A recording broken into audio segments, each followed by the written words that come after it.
A new restaurant will soon open in Cotuit. The first outdoor bridal shower on Cape Cod will be held in Hyannis this summer.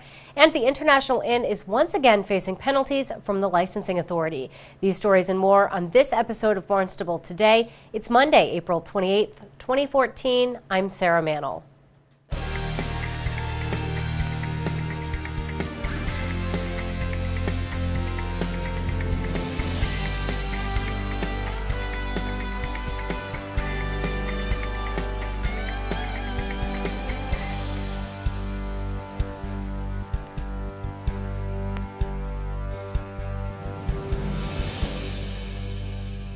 A new owner will soon take over the Regatta restaurant in Cotuit. The licensing authority approved plans for the restaurant that will be known as the Bellagio at the Regatta. Attorney Stephen Pizzuti presented plans during today's hearing. To my left is John J. Bartolome, Jr. Everybody refers to him as Jay.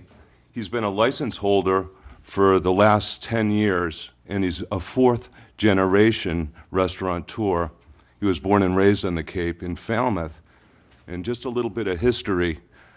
In 1914, his great-grandfather and great-grandmother brought the recipes over from Italy.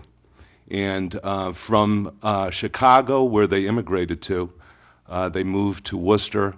And in 1949-ish, 1950, they moved to Buzzards Bay. His grandfather, Danny, his grandmother, Kay, opened up a pizzeria, Danny's Pizzeria in Buzzards Bay. It was really well known. And then moved to Falmouth and opened up another pizzeria there, Danny's Pizzeria, and then an Italian restaurant. And his father, John, opened up Johnny's, I think it was Johnny's Pizzeria.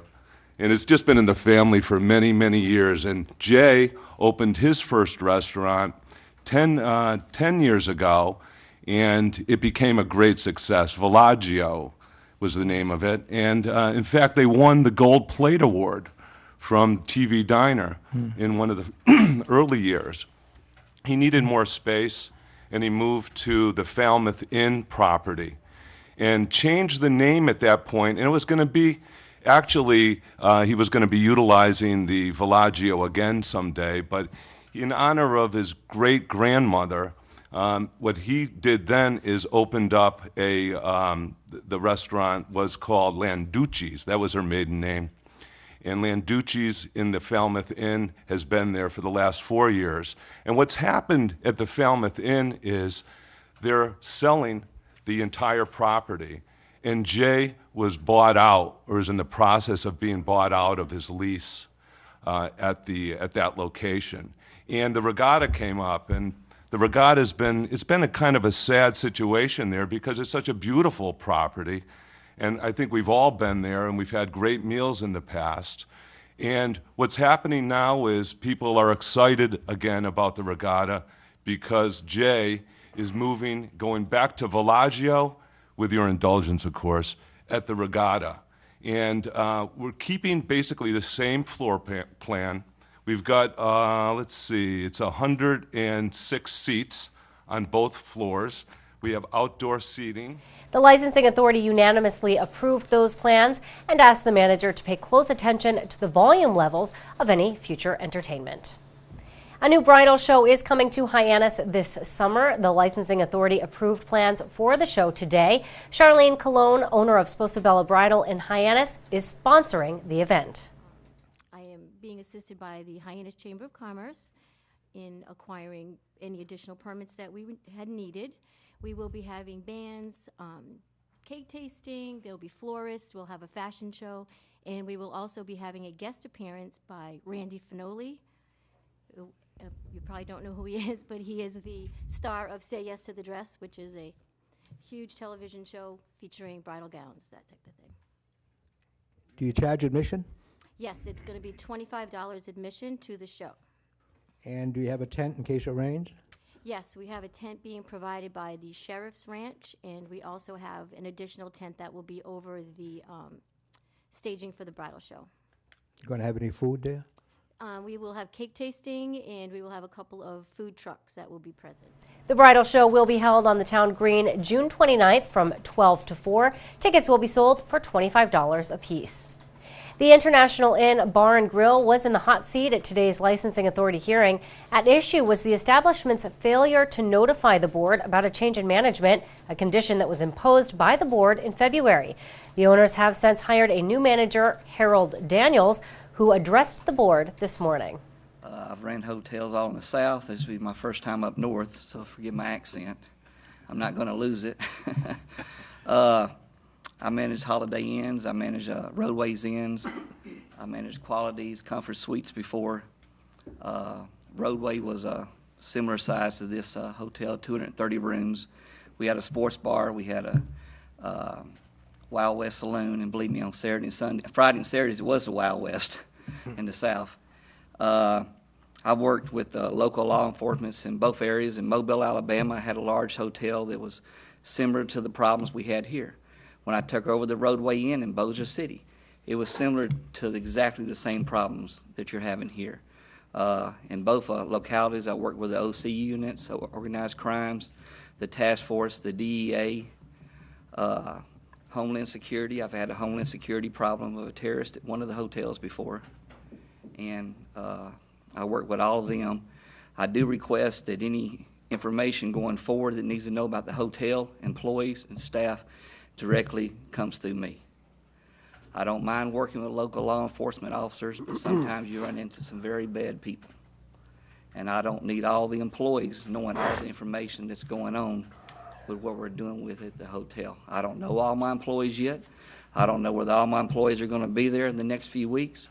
But if I find any of my employees doing wrongs, doing drugs, calling on the telephone, informing somebody in the room that the police are on the scene so they can hide their drugs, they will be dealt with and they will be terminated.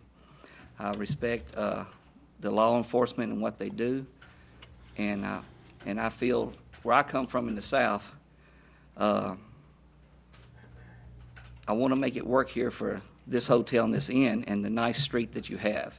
It's a historical district street, I believe, and I know that we need to change things at the hotel. I've only been here about 4 days.